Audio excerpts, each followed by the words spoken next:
Hey guys, today we're going to be looking at the best champions in each role in 8.4 after this massive patch. It kind of feels like this is definitely the most balanced patch of Season 8 so far. There are loads of different things that work and are pretty fun actually. List and timestamps down below, but we're kicking this off with AD carry as usual. So we've had a little bit of a shake-up, but it's pretty even at the top of the AD carry role right now. It will really change in 8.5 though when Tristana gets nerfed. She is that first one, too safe to not really pick at number 1 for solo queue. Right now, staying alive versus all this damage is really important, and Tristana averages the second least deaths out of any AD. The thing is, she still manages to be in the top 5 for kills though, and that kind of is a brutal combo. She kills a lot of people, but she doesn't really die for it. I think it's actually the resets as well. If she picks up 1 kill, then there's a really high chance to pick up more in that fight. Other AD carries might just get like 1, maybe 2 kills in a fight, and then the enemy team is going to run away because they've lost it, but Tristana will mop up like maybe 4 kills instead, and that's a massive extra lead. There is no reason really to not play Tristana. Like, she works with any different support. You can go aggressive, you can just farm as well and scale into the game. You don't really need your team very much either to stay alive or pump out your damage. Xayah is going to be the next one we talk about. Varus could also be here, but Xayah's been doing really well recently. They're both like very close though. Part of this is when paired with Rakan, she's just pretty busted. Like another level really. They actually might need to nerf the stuff they get when you pair them together because they both get so much better.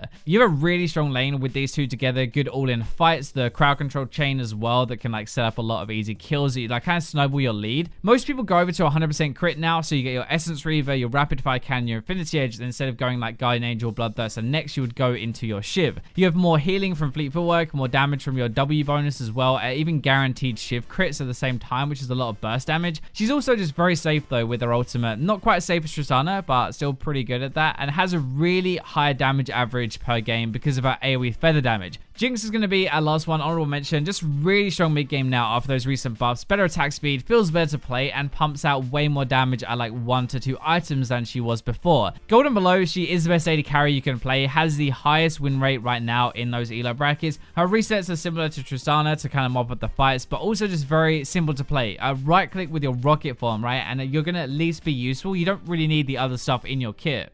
After the AP item changes, there are a lot of viable builds out there for mid lane at the moment. Honestly, I think this is the patch with the biggest amount of good mid laners that you could play. Cassio is one that stands out though, so she's going to be first of all, uses the new items really well, and a good Cassiopeia now is pretty disgusting. Archangels gives a cooldown reduction, right? More base mana, and it works really well when you go Tear, Abyssal Mask, and then Archangels in that order. Leandry's is also 10% more damage to Cassio's already very high damage. She doesn't really burst people normally, she wants to fight over time, so she actually gets that damage amp like properly. Also remember, last patch you would go Abyssal Mask, Morello for the cooldown reduction and the mana, you kind of needed that, and then you would go Archangels after that. This new item rework has basically merged what she needed from Morello and Archangels together, so she only has to buy 2 items now instead of 3. That frees her up to get something a bit better, something more aggressive third, and I think that's a big reason why she is so much better in this patch. Same thing would apply to Ryze and Anivia as well, reasons those two are actually pretty good. The second spot is going to go to Fizz. He's been creeping up a little bit, but it seems this patch he's really popped off, and last time I said he was a beast early game, so many people flamed me for saying he has a shite lane phase. So yeah, let me explain it a little bit more. His lane phase is not great, but he wins most games when he can end before 20 minutes. A crazy amount. Actually has a really good win rate, and that is what I meant. Once he gets a lead, once he gets level 6 or Proto Belt, he can start to crush the meta mid laners right now and keep crushing until the game is over. That part is really what makes Fizz so good at the moment. His team fights are decent, like he is solid throughout the rest of the game, but that ability to get ahead and crush is why his win rate is so good in 8.4. Spellbinder is also really good for that. It kind of makes it even worse. You can use it with your ultimate and your burst, but even with the normal standard build, he's doing really well. Last one to look at is Ahri, who is definitely viable again in this patch, but it's all about the new items. Ludens into Spellbinder is such a brutal combo. That is a lot of AP as well, so with the death cap after that, it's such a heavy AP and burst build, which means she can actually assassinate people. Ahri is really safe, right? She's a really good mid laner to get carried with. She's really good when she's behind still, but now when she's ahead, she can actually snowball that into a win because she has so much more damage. Let's go into the jungle for the next one, and a common theme at the top of the role is bringing some sort of engage, a decent amount of early damage, and getting pretty tanky. So those three are kind of like our trinity of what makes a good jungler. Nobody does this better than Warwick right now. He absorbs so much damage in a game. He's been really good for quite a few patches now and hasn't been changed.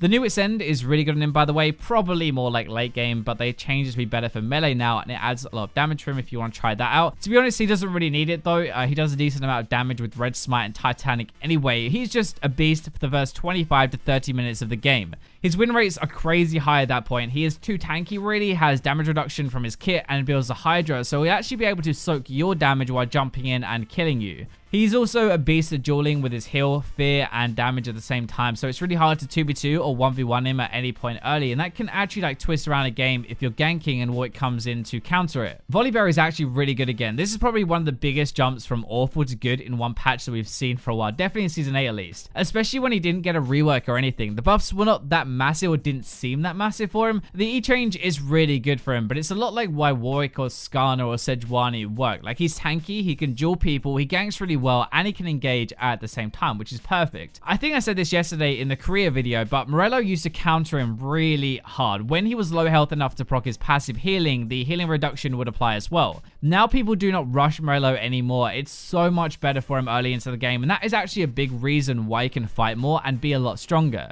Jax is the last one, the honorable mention. He kind of follows his pattern a little bit tanky because he can dodge and he stacks health, and his ultimate stuff does a lot of damage though, and he can still engage at the same time. The problem with like Kayn, Kha'Zix, Lee Sin is they are low health. They can get locked down quite easily by crowd control and punished if anyone counter ganks or if they make a mistake. Jax is like 10 times easier to play, just as effective if not more effective, and doesn't have those issues. That is why he works so well in solo queue and is so strong. Support is actually a lot like mid lane. There are a lot of good picks at the moment, and for a change we have playmakers and defensive supports doing well at the same time, but the key thing is having a really good team fight impact. Janna is the safest support you can play. Number one for me. When my support dies a ton on Janna, I'm honestly kind of impressed in a sad way. Like it's really hard to die a lot as Janna. She has so many ways to keep herself alive and her team alive at the same time. Even when they are complete monkeys, you can keep them up. Your lane phase can be played a bit more aggressive now with Spell Thieves in Season 8, so you can poke, you do more than last season, which is really good, and the removal of Sight Zone means a quicker sensor, and we are back to immobile, crit, or auto-based AD carries which really want a sensor. It's not really just Janna as much as the picks around her who can use her really well, like having her on a team. She brings a lot to the current picks and the current team comps, which is why she's actually number one. I'm still waiting for Riot to nerf her ultimate healing though. I think this is really the insane part about her kit. It heals for so much. You barely even use it for a knockback anymore, which is kind of the whole point of it.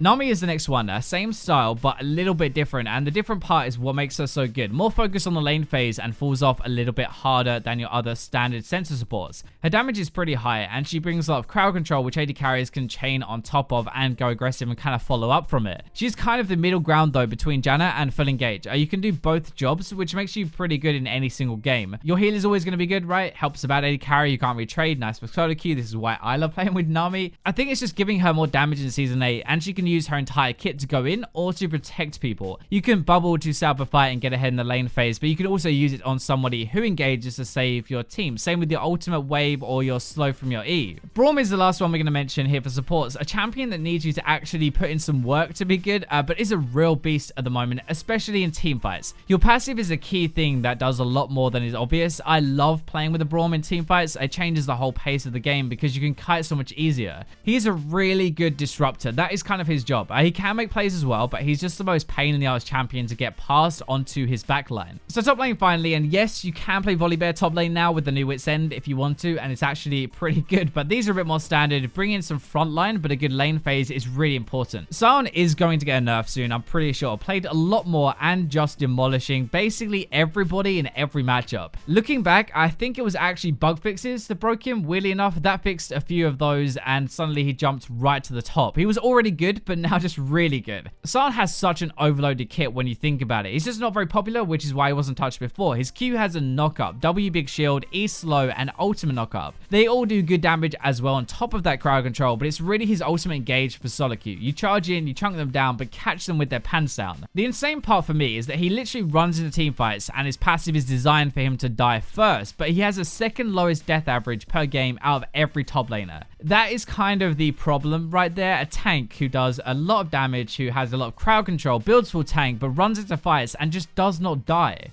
On to the next one, Darius. See, W and E buffs were really good for him and it made him a lot better now. He can fight a lot easier, and I'm kind of actually afraid for when the new keystone comes in. The Bruiser keystone designed for him that seems pretty much perfect for him. No real surprise though, right now the Darius win rate so far in 8.4 is heavily weighted for early game. It seems like the buffs just help him fight in lane phase a lot more and do what he is good at. Part of this is also probably bone plating, the new rune in the resolve tree. It seems really good on him. I helps him out in the lane phase a lot, but actually it's just really good on a lot of other people, to be fair, as well. He fits the style of top lane though pretty well. Get a lead, get some damage, get tanky, run around the map, like win your lane, kill people. That's pretty much every top laner right now, and Darius does that really well as well. The reset change though, and I know this was ages ago, but that change honestly made it so much better for him in team fights. His lane phase has always been strong, but you just kind of wait and outscale him. Now that's a bit harder. I really do quickly want to mention Riven though with Aftershock, and other runes are not that great right now, but Aftershock is really good on a lot of different champions, and Riven is one of them. They reworked it a little while ago, remember, to increase your armor and magic resist by a ton. It wasn't a percentage anymore, just a base when you proc it, and the damage now scales with AD and AP. That means that Riven can jump in, stun or knock them up, proc this, get really tanky for 2.5 seconds while she fights, and do the damage at the end. You don't need to build tanky for this to work anymore. It works on everybody, and the damage you get from it doesn't really matter. She doesn't probably even need 2.5 seconds to kill somebody, but if you're trying to fight her, how are you going to beat her when she has so much more armor and magic resist? There are a lot of different champions like that though. Maybe I'll do a video covering Aftershock a little bit in the future, but that is going to wrap up 8.4 so far. There is honestly a lot of good stuff right now, so have some fun before Riot breaks it next patch. Thank you for watching, and for now, I will leave you with the robots.